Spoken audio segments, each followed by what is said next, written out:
అందరి బంధువయ్యా భద్రాచల రామయ్య, ఆదుకునే ప్రభువయ్యా ఆ అయోధ్య రామయ్య. హలో మామ, నమస్తే. ఈరోజు బ్లాగ్ ఏంటంటే మా కంపెనీ కొలీగ్స్తో కలిసి భద్రాచలం అయితే ట్రిప్ ప్లాన్ చేసినాం. చిన్నది ఒక 1 year నుంచి అనుకుంటున్నాం మా కంపెనీ వాళ్ళం, ఇక్కడ పోదాం అక్కడ పోదాం అంటే ఎప్పుడు కుదరలేదు అస్సలే. ఫైనల్గా అయితే అందరు కలిసి పోదామన్నారు. సరే అని నేను మా ఆఫీస్ కొలీగ్స్ పటాన్చేరు బస్ స్టాప్లో వెయిట్ చేస్తున్నారు. అక్కడ నుంచి సికింద్రాబాద్ రైల్వే స్టేషన్ వెళ్ళి అక్కడ నుంచి వెళ్ళిపోదాం. సో ఈ వీడియో ఎందుకు తీస్తున్నాను అంటే భద్రాచలం చాలామంది వెళ్ళడానికి ఎంత అవుతుంది అని చెప్పేసి అనుకుంటారు. సో నేను మీకు క్లియర్గా ఎక్స్ప్లెయిన్ చేస్తా. ఇప్పుడు నేను స్టార్టింగ్ పటాన్చేరులో ఉన్నాను అనుకో, పటాన్చేరు నుంచి భద్రాచలం వరకు ఎంత అవుతుంది అని చెప్పి మీకు చెప్తాను. సో ఈ వీడియో మాత్రం లాస్ట్ ఎండ్ వరకు చూడండి. లేట్ చేయకుండా మనం పటాన్చేరు అయితే వెళ్ళిపోదాం. Let's go. ప్రస్తుతం నేను పటాన్చేరు బస్ స్టాప్లో ఉన్నా. పటాన్చేరు నుంచి సికింద్రాబాద్ బస్ స్టాండ్కి ఒక 40 రూపీస్ ఛార్జ్ చేస్తారు. మేము నైట్ టైం కాబట్టి అంత ట్రాఫిక్ ఉండదని చెప్పేసి డైరెక్ట్ బస్సే చూజ్ చేసుకున్నాము. ఒకవేళ డే టైం అనుకో, మీరు మియాపూర్ దిగి మియాపూర్ నుంచి మెట్రో ఎక్కిరు అనుకో వెళ్ళిపోతారు. ఒక హైదరాబాద్ బస్ స్టాండ్ నుంచి మళ్ళీ రైల్వే స్టేషన్కి ఒక 500 meters ఉంటుంది. ఎక్కువ దూరం అయితే ఉండదు. ఆ బస్ స్టాండ్లో దిగినాం అనుకో, అక్కడ నుంచి నడుచుకుంటూ వెళ్ళొచ్చు రైల్వే స్టేషన్కి.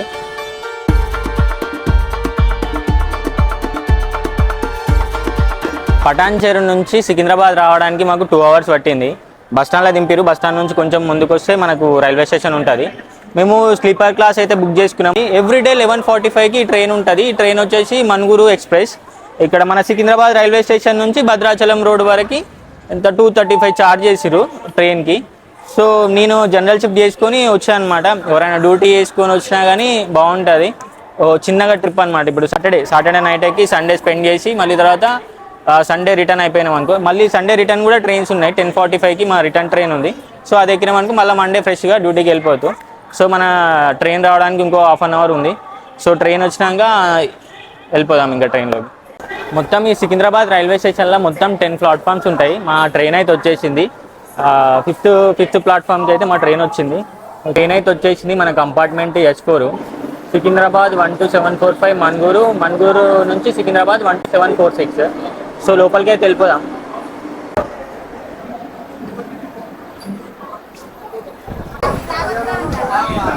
నడవండి బాబు తమ్ముడు. 48 ట్రైన్ లోపలికి అయితే వచ్చిన. మనది H4లా 27 అప్పర్ బర్త్ వచ్చింది. ఏ బాధ లేదు. అది ఇంకోటి ఏంటంటే ఫస్ట్ ఈ ట్రైన్ ఎక్కడం ఇది నా సెకండ్ టైం. సో ఆ భద్రాచలం రోడ్కి వెళ్ళినాక అక్కడ మాట్లాడుకుందాం, ఇంకా వెళ్ళిపోదాం. చలో. హాయ్ ఫ్రెండ్స్, ఇప్పుడే మన ట్రైన్ 12కి స్టార్ట్ అయింది. అక్కడ పోయేసరికి 5:30-6 అట్లా అవుతుంది అంట. 10 hours 4-5 hours పడుతుంది అంట. సో అక్కడ వెళ్ళినాక మనం అక్కడ మాట్లాడుకున్నాం. ఈ అన్న వాళ్ళు ఉన్నారు, మా ఇంకా 2 ఉన్నారు. వాళ్ళు వేరే కంపార్ట్మెంట్లో పడ్డారు. బాగా.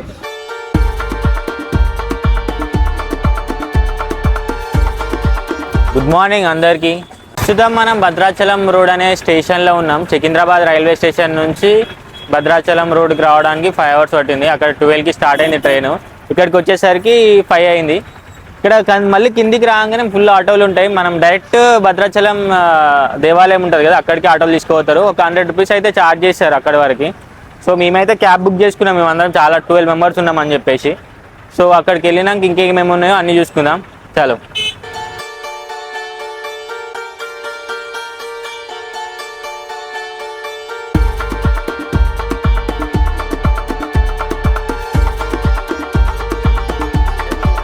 జై శ్రీరామ్.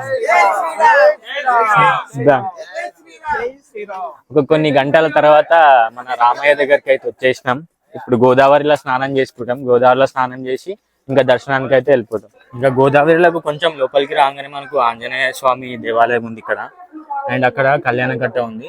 ఆ కేశఖండనకి 50 రూపాయలు తీసుకుంటారంట.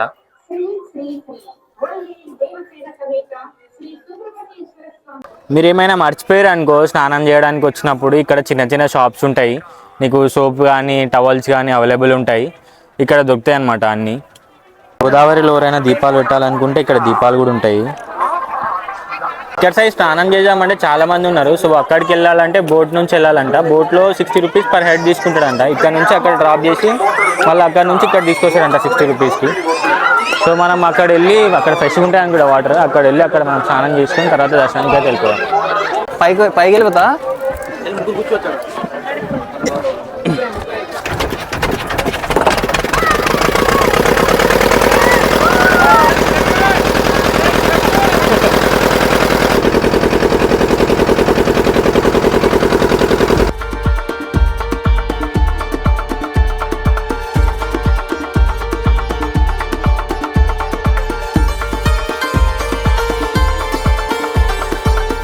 అందరికైతే ఈతలు వచ్చుగా.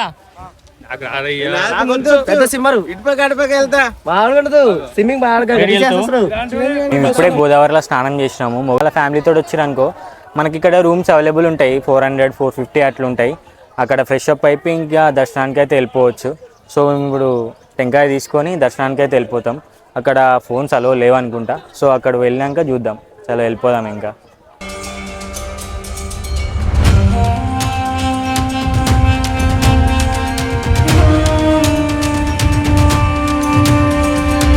ఇక్కడ దర్శనానికి 2 దారులు ఉంటాయి. ఒకటి ఉచిత దర్శనం, ఒకటి ప్రత్యేక దర్శనం. ప్రత్యేక దర్శనానికి ఒక 100 రూపీస్ అయితే ఛార్జ్ చేస్తారు. మీ దగ్గర లగేజ్ ఏమైనా ఉంటే ఇందులో లగేజ్ రూమ్ లో పెట్టుకోవచ్చు. ఫోన్స్ కెమెరాకి 5 రూపీస్ అయితే ఛార్జ్ చేస్తారు. దర్శనం అయితే చాలా బాగా జరిగింది. ఎండ మాత్రం మస్తు బీభత్సంగా ఉన్నది ఇక్కడ మాత్రం.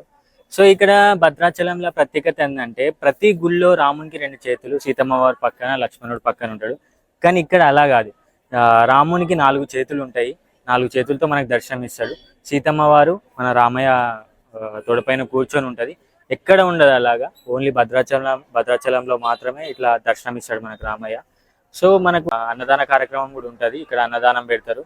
సో ఇక్కడ మళ్ళీ కొంచెం ముందుకు వెళ్తే మనకు శ్రీరామనవమికి పెద్ద కళ్యాణం జరుగుతుంది అనమాట. ఫస్ట్ ఇక్కడ కళ్యాణం జరిగిన తర్వాతనే ఇక్కడ తలంబ్రాలు అనేది అన్ని ఊళ్ళలోకి వెళ్ళి అనమాట. ఇంకా మనం అయితే వెళ్ళిపోదాం. లేట్ అయింది వీటికి చాలా.